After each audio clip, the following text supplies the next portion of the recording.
Coach Paula here. Welcome to Practicing with Paula. We are in week 2 of our practice for this month. We are practicing wait when answers involve time. And so this week we are going to introduce the practice. Last week was your invitation and overall orientation. And this week we're going to actually focus on some practical micro practices that we can do to help us to make this a reality. So if you're ready, let's go.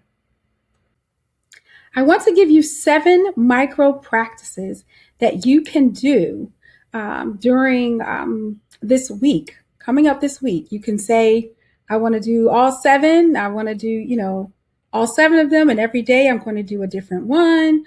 Or you can say, you know what, I'm just going to focus on just 1 or 2. Listen, Coach Paula does not dictate to you how you practice. What I want most is for you to be consistent in your practice. So whatever you're doing, I want you to make sure you do a practice every day, because what you train yourself to do daily is ultimately what you will become. And so these 7 micro practices are here. You can pick and choose the one or ones that you would like to do. And so I'll just briefly run through them so you can have a sense of what they are. And certainly, guys, if there are any questions or concerns along the way, don't hesitate to reach out to me. Send me a DM, comment on this post, and just, let's get all the clarity that we need so there aren't any questions. So let's run through these micro practices. Number 1, practice waiting for 30 seconds before responding. That might sound easier said than done. But yeah, when you really want to say something, you want to jump in, but you got to count those 30 seconds. That might be an interesting one. Number 2, notice what happens in your body while you wait. So that should be an interesting one. When you notice what's happening in your body while you wait. So do you get tense? Like, what exactly happens? Notice that and recognize it. Number 4, resist the need to immediately respond to a request. Y'all know we want to jump in. Just resist the need. Resist that urge.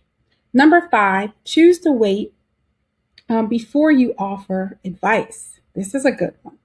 You're like, no, so think about that one. That could be one you do. Number 6 is to reflect on how waiting has changed you or the outcome of a situation. So, you could stack this. You could stack the practices. If you notice that you waited, then you can reflect on that. And then lastly, number 7 is commit to one area of your life where wait will become your default practice. Maybe it's in driving. Like, I'm not going to do anything else but focus on driving. It's going to take my time. I'm going to wait. I'm not going to try to be, gunning and getting ahead of people or at the traffic light or at the stop sign, at the yield. I'm going to practice wait. So that's an example. I'm not saying you have to do that one because that would be hard. That one's kind of hard for me, but that might be one I employ. So these are micro practices that you can do. You can do all of them, one of them, you can stack them, your choice, but let me know. Give me a message in the comments or submit feedback on the website, or send me a DM. I'd love to know how you walk this out this week. It's completely up to you. But at the end of the day, make sure you practice something every day. Now, to help you, because Coach Paula doesn't ever want to leave you kind of without. And so I've been working on a tool, and I've actually been utilizing it all this week in preparation so that I could roll it out to you guys.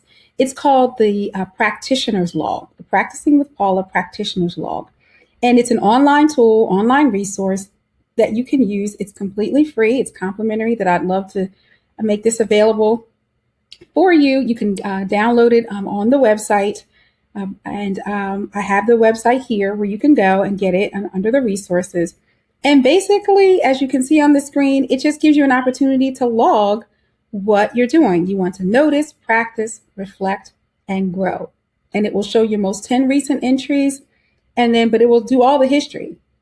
You can label your practice if I'm working on driving, or I'm working on, not speaking, whatever. You can give it a label. It will keep track of that label for you, and it will keep track of the practice and give you an opportunity to reflect on it. This is completely optional, guys, but I can tell you, since I've been utilizing it, it's very interesting to see and to trend what I'm finding, what I'm saying, and the commonality from day to day in what I'm tracking. And if you want to put more than one entry for a given day, you can do all of that. And so there is a little guide that shows you how to use it, some instruction, totally optional, but totally available to you. And quite honestly, I can say I think it's been very useful. So I encourage you to do that. Keep me posted on how you're making out in your practice. And at the end of the day, remember, this is August. This is our practice of wait, the practice of patience when answers involve time. You got this, guys. I'm already proud of you. And I will catch you next week in Practicing with Paula. What are you practicing on today?